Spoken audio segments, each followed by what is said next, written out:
বলছিলাম ডাক্তার লাগবে না আপনার বাড়িতে, আপনি যতদিন গরু পালবেন ডাক্তার লাগবে না। আমি আসলে এটা গ্যারান্টি দেওয়ার সুযোগ নেই যে ডাক্তার লাগবেই না, এটা একেবারেই গ্যারান্টি দেওয়া যাবে না।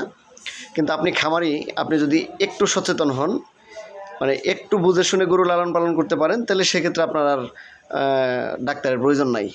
সারা বছর একটা গরু গরু পালবেন, সর্বোচ্চ একবার ডাক্তার লাগতেও পারে, তা নাহলে নাই, মানে কোনো অবস্থাতেই না। তার কারণ হচ্ছে আপনি যখন গরু মোটা তাজাকরণের জন্য যে গরুটি সারটি কিনবেন, অথবা লালন পালনের জন্য যে বকনাটা কিনবেন, দেখে শুনে কিনবেন, একটু সুস্থ সবল পরিপাটি।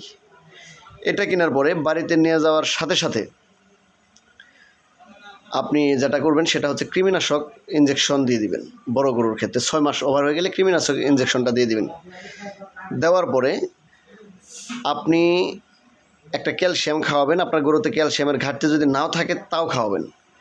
ক্যালসিয়াম খাওয়ানোর 10 দিন খাওয়াবেন, ওটা খাওয়ানোর পরের 10 দিন একটা জিঙ্ক খাওয়াই দেবেন। মনে রাখবেন ব্র্যান্ড কোম্পানি ইউজ করবেন, যেমন ধরেন হচ্ছে রেনাটা, এসিআই, একমি, নাভানা, এরকম ব্র্যান্ড জাতীয় কোম্পানি ইউজ করবেন, এর বাইরে করবেন না।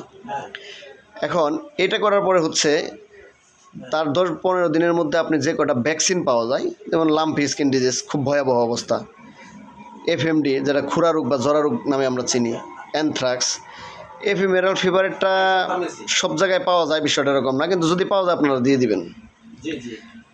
আর সবচাইতে সুস্থ রাখার হলেও ভালো পরিবেশ থাকতে হবে। আপনার গোয়াল ঘরের যেন পরিবেশটা সুন্দর থাকে, আপনি যেখানে গরুটা বাঁধবেন, যেখানে রাখবেন, সেটা যেন পরিবেশ ঠিক থাকে। কোনো অবস্থায় স্যাঁতস্যাঁতে অবস্থা, কাদাযুক্ত বা কোনো মানে অস্বস্তিকর পরিবেশটা যেন না থাকে, এটা যেন পরিপাটি থাকে গোয়াল ঘর। আর খাবার যেটা দিবেন 100% যারা তুলে খাওয়ান বা এই যে মুরগির ফিডগুলো খাওয়ান, এই ধরনের খাবার দাবার থেকে বিরত থাকবেন। তারপরে হচ্ছে আগুনে জাল দেওয়া কোনো জিনিস, আমি আবার বলি, আগুনে জাল দেওয়া যে কোনো প্রকার জিনিস অ্যাভয়েড করেন, এটাকে খাওয়াবেন না। যথাসম্ভব কাঁচা ঘাস খাওয়াবেন। কাঁচা ঘাস যেটা হচ্ছে আরও ভালো হবে, যে ঘাসের সরাসরি সারাদিন রোদ থাকে, যে ঘাসটার মধ্যে রোদ থাকে সারাদিন, ওই জায়গার ঘাসটাকে টেনে আপনার গরুটাকে খাওয়ান, অথবা গরুটাকে ওই জায়গায় বেঁধে দেন, গরু খাবে, ভরপুর খাবে, পেট ভরা থাকবে।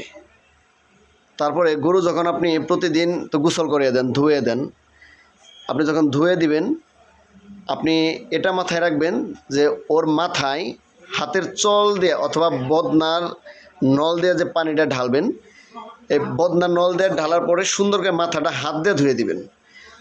মনে রাখবেন কোনো অবস্থাতেই 2 বদনার বেশি পানি মাথায় দিবেন না। যদি সর্বোচ্চই দেওয়া লাগে তাহলে সেক্ষেত্রে 3 বদনা দিবেন, এর উপরে কোনো অবস্থাতেই যাবেন না। আর পুরা শরীর 3 বালতি পারেন, 5 বালতি পারেন, সুন্দর করে দিয়ে পুরা শরীর ধুয়ে দিবেন। আর যখন ধুয়ে দিবেন, শরীরের 1 সেন্টিমিটার জায়গাও যেন বাদ না থাকে যেখানে আপনার পানি আর হাত যায় নাই, সুন্দর করে ধুয়ে হাত দিয়ে আদর করে যত্ন করে ধুয়ে দিবেন। আর হচ্ছে খাবার দাবারটা আপনার মানুষের কোনো খাবার গরুরে খাওয়াবেন না, একজাক্টলি গরুর যে খাবারটা আপনি ওটাই খাওয়াবেন। এখানে সুষম খাদ্য আছে, যেটা হচ্ছে সয়াবিনের খোল, তারপরে হচ্ছে ধানের কুড়া, যেটা ভুসি, অল্প করে খাওয়াইতে পারেন। আপনি মোটা তাজাকরণের ক্ষেত্রে এটা মাথায় রাখবেন, ঘাসের কোনো বিকল্প নেই। ঘাসের মানে গরুর যে খাবারটা, ওই গরুকেই খাওয়াবেন, তাইলে আপনার গরুটা কোনো দিন অসুস্থ হবে না। আমার বাপদাদারা যখন গরু পালতো, আপনার বাপদাদারা যখন গরু পালতো, সারা বছর একটা গরুরে কোনো দিন একটা ট্যাবলেট খাওয়ানো লাগছে? খাওয়ানো লাগে নাই।